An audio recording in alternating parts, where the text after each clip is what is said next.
Okay. I don't really, to answer your question, I don't really have a love affair with the 3006. It's more of, it's more of a deep friendship. We keep it strictly platonic. Um, but, I shot my first, deer, my first elk and my first moose with a 3006. Yeah, that's right. And, a few other beasties. And, as I remember, it was a fairly popular round then, and still is in the United States, but I was in Canada at the time. And my first rifle was a Springfield, I think it was a 1908 model, Springfield military model, or ex-military, and it was in 3006 caliber. It was used by the American troops in the First World War and part of the, First World War, and for the early part of the Second World War. But anyway, it was my first centerfire rifle, and I remember the one time I didn't have it and really needed it. Where was I? I was on the Fraser River, and I was salmon fishing, and I was camped with the then love of my life. And she would sit on a log and read. She did a lot of sitting and reading. And I was fishing. So, okay, I was catching salmon, but they weren't very big. They weren't very big at all, and I was getting a little disheartened. And along came a chap marching upriver, leading a pack mule, and and he was wearing a mount here, a wide brimmed hat with a lemon squeezer type thing, like the Mounties wear. And he had a red and black check shirt and jodhpurs and these boots that came right up to his knees, all laced up. And he, for all intents and purposes, looked like a wise old man of the mountains. And he yelled out, "Hi." He said, "How's the fishing?" And I said, "Oh, it's okay, I'm catching a few, but nothing big." And he said, "Well, if you want big salmon, you gotta go to Bear Falls." And I said, "Yeah, fine, where's Bear Falls?" And he said, "Upriver a ways." Now, I didn't know, I was new to the area, and I was only a kid, bear in mind, still in my teens, in fact.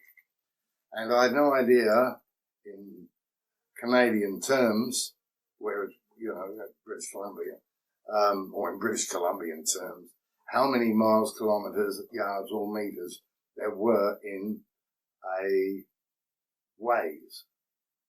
So he said he'd show me where the Bear Falls was.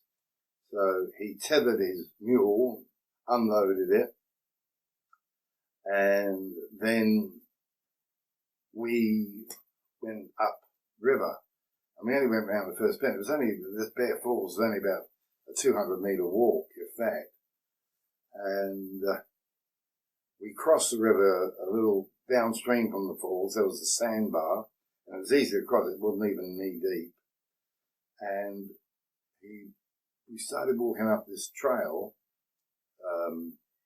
and at the bottom of it, there was an old faded sign saying, "Old Bear Trail."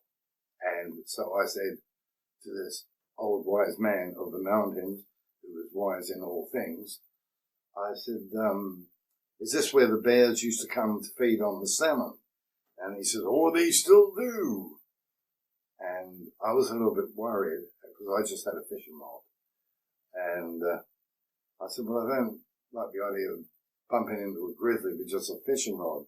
Maybe I should go back to my rifle." Because I could see he wasn't armed. Not about a pocket knife or something in his pocket, but that's about it. And he was a wise old man, and he said to me, "You don't have to be afeard of bears. They're more afeard of us than we are of them." So that I was very comforted by these words, because he was wise in all things. He probably talked to the trees and the birds and other nutcase things. And so I followed him up this trail, and as soon as we got up the top there, I more or less figured out where the river was.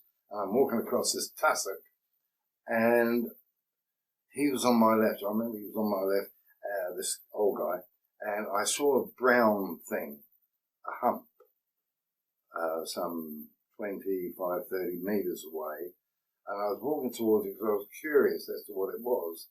And then this brown thing stood up, and it growled, and it had claws on it longer than the salmon I was catching, or had been catching. And it growled, and I stood there petrified in fear, absolutely.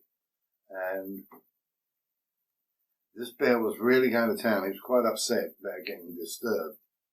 And I was trying to keep one eye like that on the bear, and I was trying to look at this guy to my left, and it's very hard. It's very hard. You try to put your eyes both that way. It's not easy. You just try it now. I kept looking at this man. I was trying to look at this old wise man of the mountains for his advice and his assurance that this bear was very frightened of me. I needed that assurance. And I took a quick glimpse. He was gone. I took a quick glimpse, and he was gone. He was heading for the bear trail, and he was going like the clappers. Now, it's humiliating for me to tell you this, but at school, I was a very, very poor sprinter. In fact, I would have been the slowest sprinter in school. In fact, I was so slow at sprinting that I didn't make the football team. I had to play rounders with the girls, and it was very humiliating. It really was. And rounders is a kind of a sissy version, a little child's version, if you like, of softball. And as I say, it was very humiliating for me.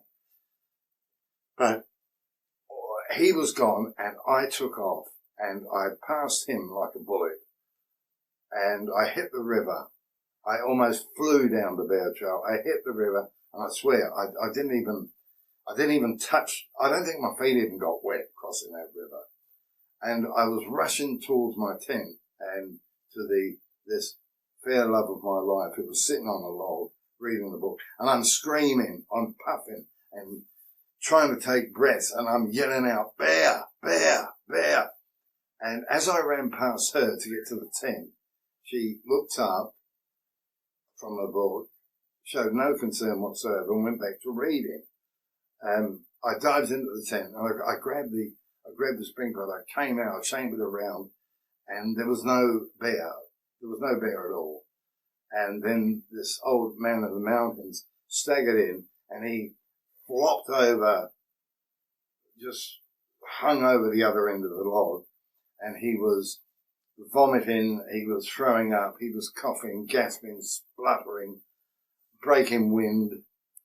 And I waited for a little while, and then I said to him, because I remembered his words of wisdom that bears were more afeared of us than we were of them, and I said to him, well, we sure scared him, didn't we?